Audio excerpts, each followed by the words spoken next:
행복하고 복된 날입니다. 우리 하나님께서 우리에게 참으로 좋은 날을 허락하셨습니다. 자, 우리 마음 정돈하고 우리 하나님께 예배드리겠습니다. 다 같이 사도신경으로 우리의 신앙을 고백합니다. 전능하사 주를 영원하신 하나님 아버지를 내가 믿사오며 그의 외아들 우리 주 예수 그리스도를 믿사오니 이는 성령으로 잉태하사 본토녀 마리아에게 나시고 본토녀 빌라도에게 고난을 받사 십자가에 못 박혀 죽으시고 장사한 뒤 4일 만에 죽은 자 가운데서 다시 살아나시며 하늘에 오르사 전능하신 하나님 우편에 앉아 계시다가 저리로서 산자와 죽은 심판하러 오시리라. 성령을 믿사오며 거룩한 공회와 성도가 서로 교통하는 것과 죄를 사하여 주시는 것과 몸이 다시 사는 것과 영원히 사는 것을 믿사옵나이다. 아멘. 살아계신 아버지 하나님, 주의 이름 앞에 이렇게 한 가지로 모여서 예배 드리게 하신 은혜를 참으로 감사합니다. 우리에게 주의 거룩하신 이름을 알려주시고 구원하여 주시고 교회를 이루어서 하나님을 섬기며 신앙생활을 하면서 천국 소망 가지고 살아가게 하심을 감사드립니다. 또한 필요할 때마다 기도하면 응답하여 주심으로 하나님께서 얼마나 우리를 사랑하시는가를 보여주심을 참으로 감사드립니다. 이 시간 주의 이름 앞에 모여 예배 드리는 우리들에게 주께서 은혜와 자비를 베풀어 주시기를 원합니다. 지혜가 필요한 이들에겐 지혜를 주시고 마음이 지친 자들에게는 위로함을 주시고 육신의 연약함이 있을 때에는 주께서 활력과 깨끗게 함과 정결케 함을 덧입혀 주옵소서. 우리의 마음이 차가워지고 냉랭해졌다면 주께서 그 크신 은혜와 사랑을 우리에게 채워주시어서 이 세상 가운데서 넉넉한 마음으로 사랑하며 살아갈 수 있도록 은혜를 베풀어 주시기를 원합니다. 특별히 주의 이름을 찬양하고 그리고 주의 말씀을 들을 때에 우리의 마음이 뜨거워지게 하시고 성령께 충만케 하심과 주께서 어떠한 뜻을 우리에게 보여주시고 열어주시는지를 깨달아 알게 하시고 하루하루 주의 뜻대로 주의 말씀을 받들어 살아갈 수 있도록 주여 인도하여 주옵소서. 주위를 둘러보면 우리의 도움이 필요로 한 사람들이 많이 있고 우리가 이 세상 가운데서 빛과 소금의 역할을 할 터인데 주여 우리의 연약함과 부족함을 돌아보시고 주께서 우리에게 원하시고 요구하시는 그 많은 사명들을 하나씩 차근차근 이루어갈 수 있도록 주님 인도하여 주옵소서. 지금은 비록 연약하고 초라할지 몰라도 주께서는 능력이 있으시니 우리를 통하여 주께서 원하시고 기뻐하시는 일들을 이루어 나갈 수 있도록 주여 긍휼을 베풀어 주옵소서. 시종일관 성령으로 충만케 하시고 주님의 얼굴을 뵙는 귀한 예배가 되어질 수 있도록 주님 주장하여 주옵소서. 감사드리며 살아계신 예수님의 이름 받들어 기도하옵나이다. 아멘.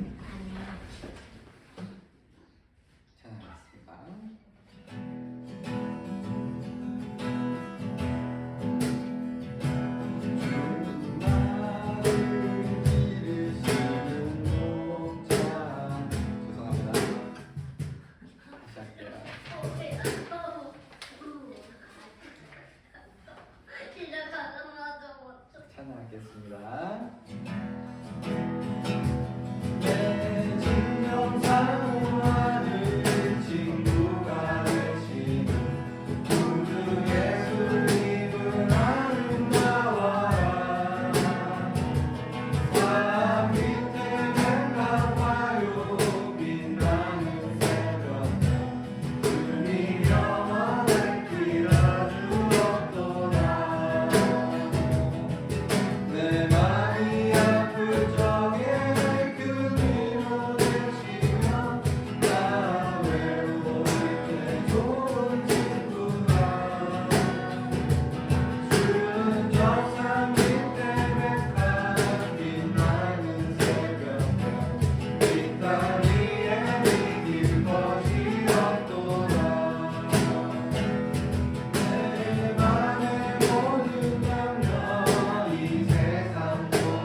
붉은 좌상 밑에 백합 빛나는 새벽별 이 땅 위에 이길 것이 없도다.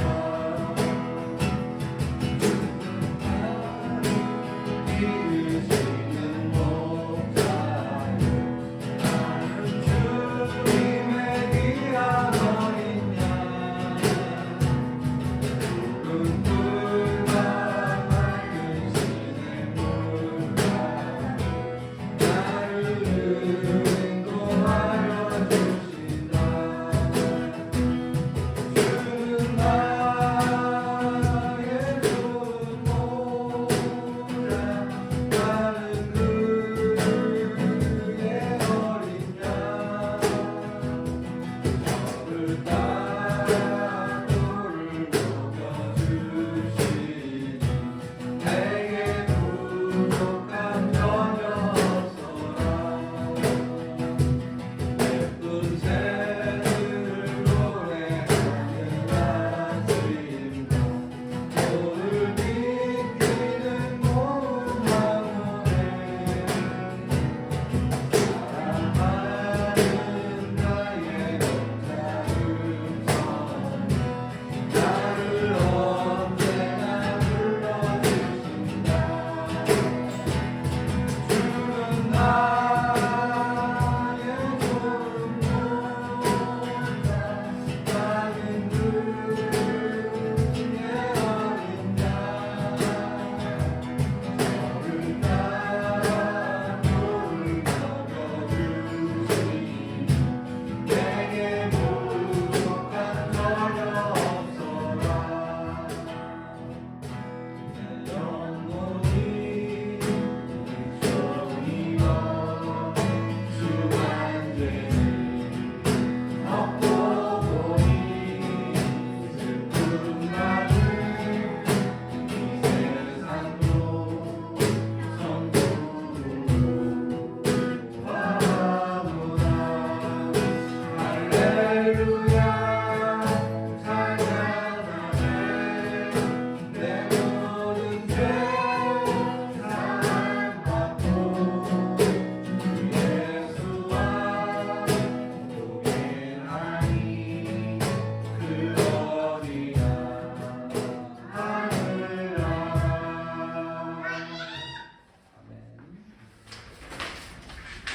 오늘 같이 살펴볼 하나님 말씀은 열왕기 하 20장 19절 되겠습니다.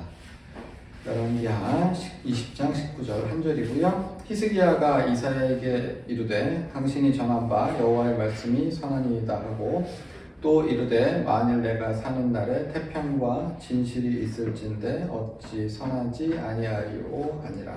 아멘.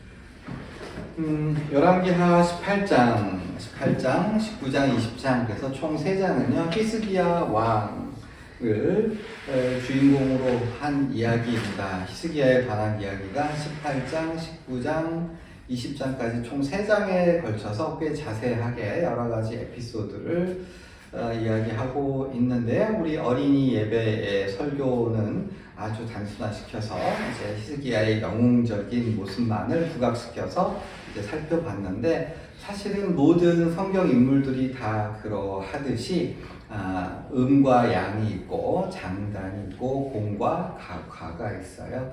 그래서 우리 오늘 이 시간에는 히스기야의 인생을 두고서 5가지 장면으로 그의 신앙과 그리고 그를 통해서 우리가 어떠한 것을 생각해 볼 수 있는지 교훈을 생각해 보고자 합니다. 장면 5개로 히스기야 인생을 살펴볼 건데요. 장면 1은요 하나님을 의지하는 히스기야입니다. 장면 1 뭐라고요? 하나님을 의지하는 히스기야. 히스기야는요 왕이 되자마자 25세 이 젊은 왕이 됐고요. 이 25세 왕이 되자마자 하나님만을 의지했습니다. 하나님을 의지하는 가운데 2가지 일을 벌이는데 첫 번째는 상당과 우상 숭배를 척결한 거고 두 번째로는 반아수르 정책을 펼친 겁니다. 선왕 자기 아버지 아하스는 아수르에 이제 굴복했었는데 그 정책을 버리고 반아수르 정책을 폈어요. 이 두 가지 다 굉장히 부담이 많이 가는 정책이라고 할 수 있습니다.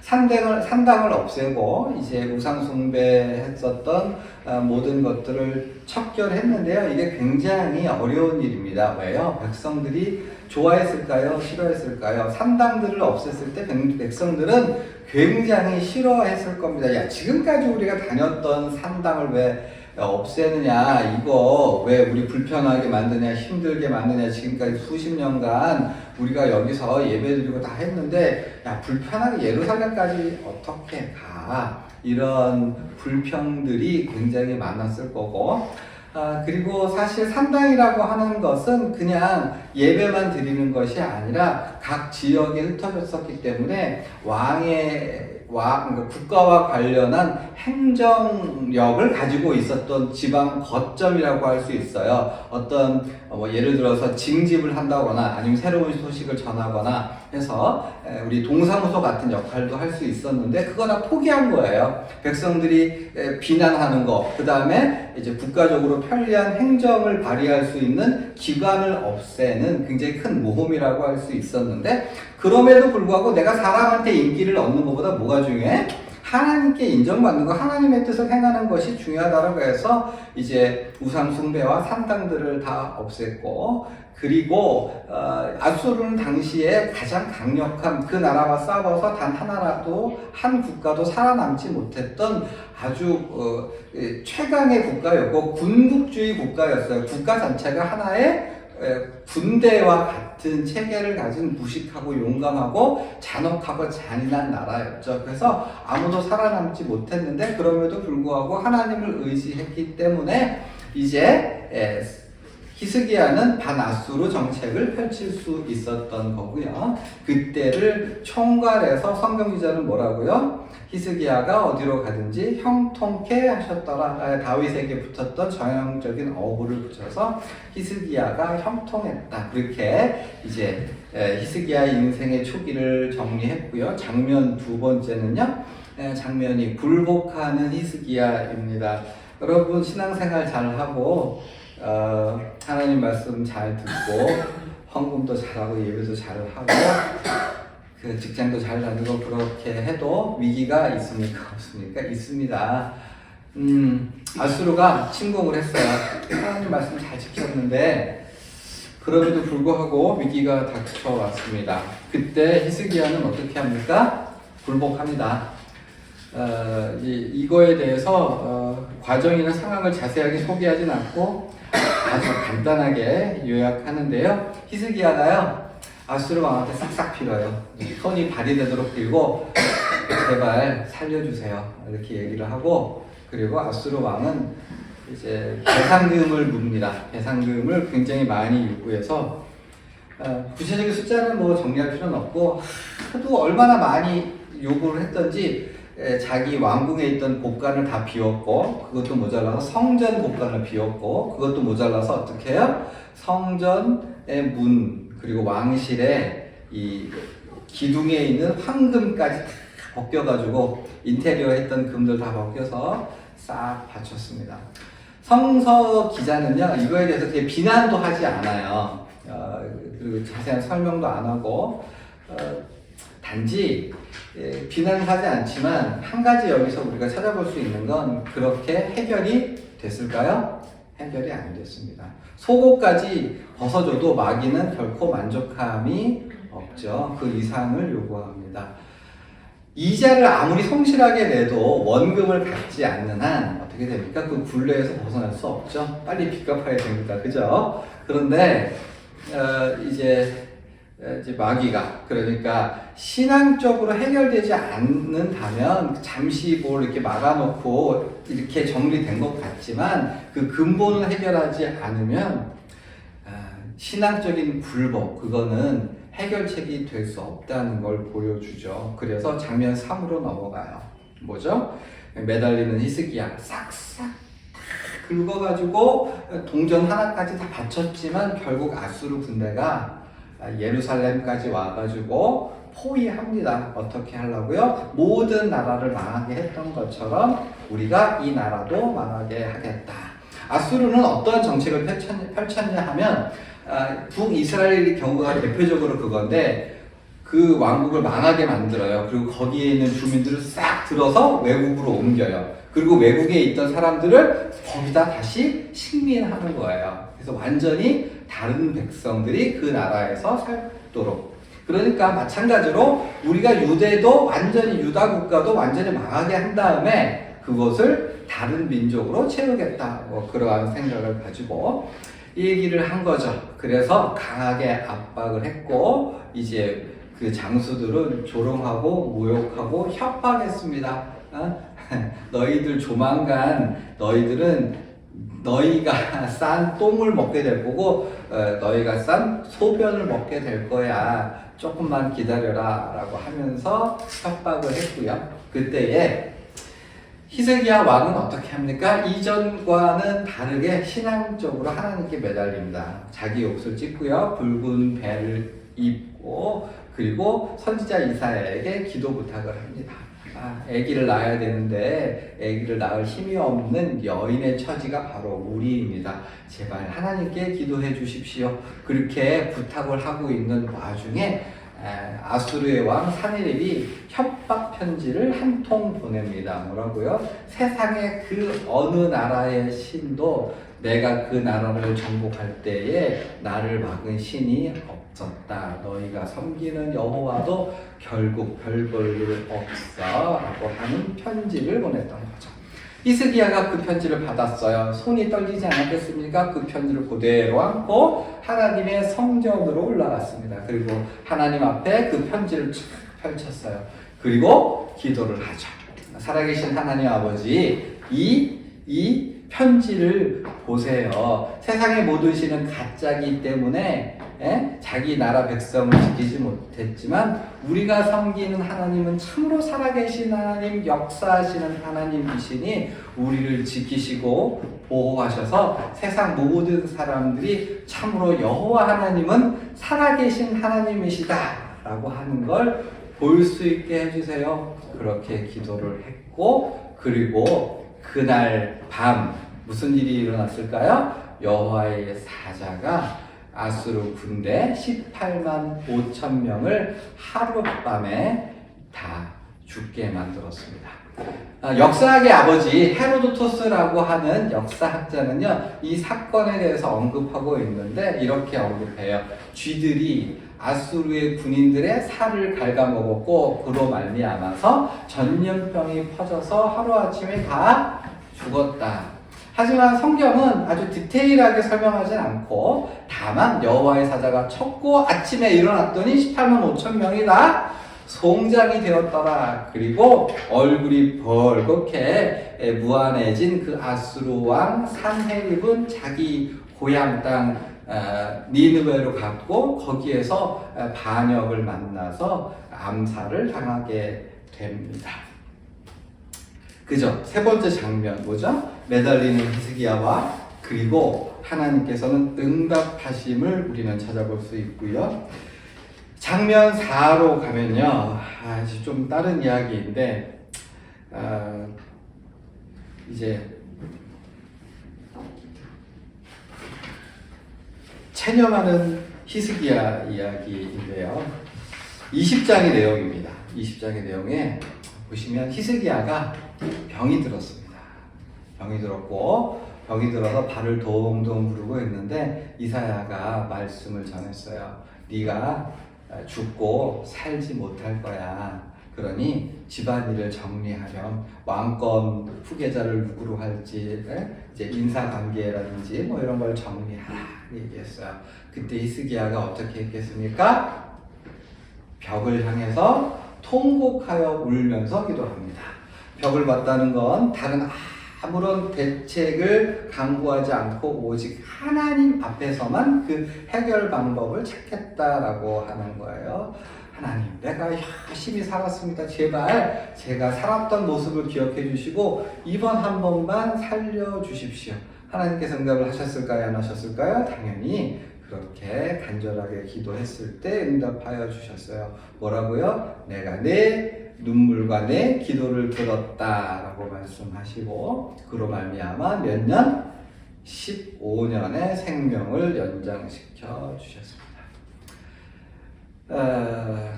이렇게 히스기야는 하나님께 응답도 많이 받았고 은혜도 많이 받았습니다.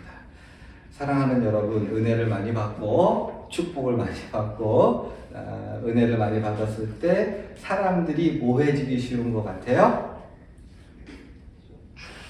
교만해지기 쉬워요.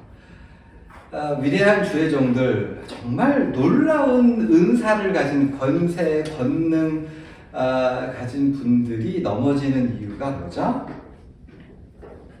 교만해서. 하나님께서 은혜를 막 채워주면, 막 기도만 하면 암병이 나가고 말씀이 이루어지고 굉장히 놀라운 카리스마와 권능을 가졌던 주의 종들이 교만 때문에 많이 쓰러졌습니다. 분명히 하나님께서 쓰실 사람인데 자기가 잘난 줄 알고 쓰러지는 경우가 참 많이 있었는데요. 그런데 히스기야가 바로 그랬습니다. 그렇게 하나님께서 은혜를 주셔서 이제 병이 낫고 장차 15년을 보장받게 되었을 때 내가 난데라고 하는 마음이 생겨났습니다. 그래서 히스기야가 병이 들었다가 죽을 병에 들었다가 살았다라고 하는 소식을 듣고 바벨론 국가에서 선물과 함께 예물과 함께 사신을 보냈어요. 그때 당연히 히스기야가 뭐 해야 됐습니까? 하나님께서 나 살려주셨어요. 하나님께서 우리나라를 보호해 주세요. 우리 하나님은 살아계신 하나님입니다. 라고 하나님을 증거해야 될 것이 아닙니까? 근데 뭐 합니까? 하나님 얘기 안 하고 자기가 가진 권세, 자기가 가진 보물들, 자기의 영화로운 것들을 하나도 숨기지 아니하고 다 보여줬어요. 뭐 한 거예요? 내가 난데, 내가 이런 사람입니다 라고 자랑을 했고요. 그 소식을 들은 이사야가 와서 심판의 메시지를 전합니다. 당신이 이렇게 행했으니 당신이 자랑했었던 그 모든 물건은 앞으로 바벨론으로 옮겨질 것이고 당신이 자랑했던 자식들 그 후손 가운데는 나중에 바벨론의 내시가 될 겁니다. 라고 하는 아주 무시무시한 심판의 선언을 들었고 그에 대해서 히스기야가 뭐라고 했을까요? 오늘 본문에 말을 했어요. 한번 읽어볼까요? 다 같이. 히스기야가 이사야에게 이르되 당신이 전한 바 여호와의 말씀이 선합니다 하고 또 이르되 만일 내가 사는 날에 태평과 진실이 있을진데 어찌 선하지 아니하리요 하니라. 이 말씀은 어떻게 해석해야 되느냐 약간 의견이 좀 갈리긴 하는데 저는 이 히스기야의 말이 잘못됐다고 생각을 합니다. 열왕기의 모든 이 흐름을 보시면 하나님은요 기도하면 들어주세요. 기도하면 역사가 바뀌어요. 하나님께서 심판의 메시지를 전하는 건 너 이렇게 되니까 죽어라 라고 말씀하시는 게 아니에요. 장차 이렇게 될 거니까 피하라, 모면해라, 기도해라, 회개해라, 돌이켜라. 그래야 이거 피한다라고 하는 메시지에서 히스기야는 이 말을 듣고 어떻게 했어야 돼요? 자기가 죽을 병 걸렸을 때는 병을 보고 기도했던 사람이 자기 후손 이후에 망할 거에 대해서는 신경도 쓰지 않고 아유 내가 나만 안 당하면 되지요 이렇게 얘기를 하고 있어요. 사실 이 사건은요 지금 제가 18장, 19장, 20장 얘기했잖아요. 이 사건은 최소한 19장보다는 먼저 일어난 사건이에요. 어쩌면 18장에 일어난 것보다 더 일찍 일어났을 가능성이 있어요. 그럼에도 불구하고 열왕기 저자가 순서를 바꿔가지고 사건을 재구성했죠. 맨 뒤로. 그 이유가 뭐예요? 너무나 아쉬웠기 때문에. 너무나 아쉬워서 히스기야가 요거가말 그냥 이렇게 넘기지 말고 눈물로 기도하고 진짜 열심히 기도하고 그게 안 되면 자기 자식에게 이스라엘 백성에게 기도의 숙제로 남겨두었으면 하는, 우리는 다 알죠. 결국 이거대로 바벨론에 멸망하잖아요. 근데 진짜 바벨론에 멸망한 것이 피할 수 없었느냐? 아니라는 거죠. 이게 너무 아쉬워서 특별히 강조하고자 20장 말미에, 즉 히스기야 인생을 마무리하면서 이 이야기를 여기 하고 있어요. 문제가 뭐죠? 포기한 거예요. 체념했죠. 가장 큰 문제가 포기하고 체념한 거예요. 하나님은 병을 고쳐주실 뿐만 아니라 우리의 병만 고치는 게 아니라 우리의 인생을 바꿔주고 직업을 고쳐주고 가정을 바꾸고 교회를 바꾸고 사회를 바꾸고 국가를 바꾸고 모든 것을 다 바꿀 수 있어요. 근데 지금 2024년도 우리의 문제는, 우리 신앙의 문제는 저가 가장 문제고, 전반적인 우리 신앙의 문제는 하나님께서 우리의 삶을 바꾸신다라고 하는 것이 많이 체념이 된 것 같아요. 기도가 하는 대로 하는데 진짜 바뀔 수 있지라고 하는 믿음이, 1998년에 IMF가 터졌죠. 기억하세요? 그때 제가 삼각산도 다니고 산기도도 다니고 막 그럴 텐데, IMF가 터지고 정말 깜짝 놀란 건 그 당시 97년 이전까지 기도의 불이 서서히 꺼지고 있는, 그러다가 IMF가 터지면서 모든 산에 얼마나 많은 사람들이 기도했는지 몰라요. 진짜 많은 사람들이 와서 울면서 금식하면서, 산에 가면 굉장히 시끄럽다고 생각이 들 정도로 굉장히 기도를 많이 했어요. 근데 지금 교회가 IMF 때보다 훨씬 더 큰 위기에 있지 않아요? 한국 사회는 훨씬 더 큰 어려움에 있지 않나요? 이렇게 일일이 얘기해.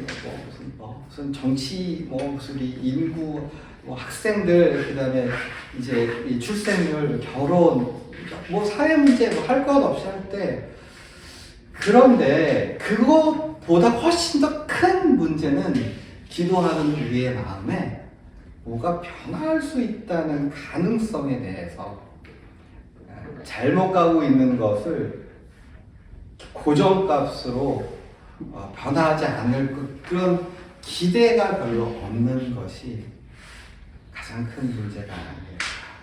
설교를 정리하는데요, 우리가 싸워야 할 거는 뭐죠? 우리 자신이죠. 체념하는 거. 열왕기서는요, 처음부터 계속해서 그거를 강조해요. 뭘 강조해요? 기도하면 바뀐다고. 운명이라는 건 없고 숙명이라는 건 없고, 마지막까지라도 가능성을 믿고 기도하고 또 기도하고, 하나님 해주실 거죠? 라고 하는 기대를 저버리지 말고, 괜찮습니다 하나님, 이게 믿음이 아니라 하나님 아니요 나 괜찮지 않아요 라고 얘기를 하고, 이렇게는 안 되겠습니다 라고 기도하고 바라고 소망하는 것, 그것이 우리 열왕기서, 특별히 히스기야의 인생이 우리에게 주는 메시지는 아닐까. 그럼 우리 하나님께 믿음을 두고 끝까지 기도할 수 있는 저와 여러분 되기를 바랍니다. 기도하시죠.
살아계신 아버지 하나님, 우리는 우리의 생명이 다하는 그날까지도 주님을 향한 믿음과 주님을 향한 소망을 놓지 아니하겠습니다. 끝까지 기도할 수 있는 저희가 되기를 원하오니 주여 우리에게 믿음을 허락하여 주옵소서.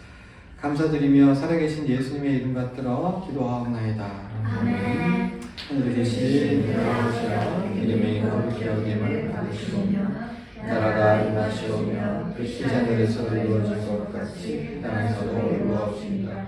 오늘 우리에게 오늘 양식을 주시옵고 우리가 우리에게 죄진 자를 사하여 준 것 같이 우리의 죄를 사하여 주시옵고 우리를 시험에 하지 마시옵고 다만에서 구하시옵소서.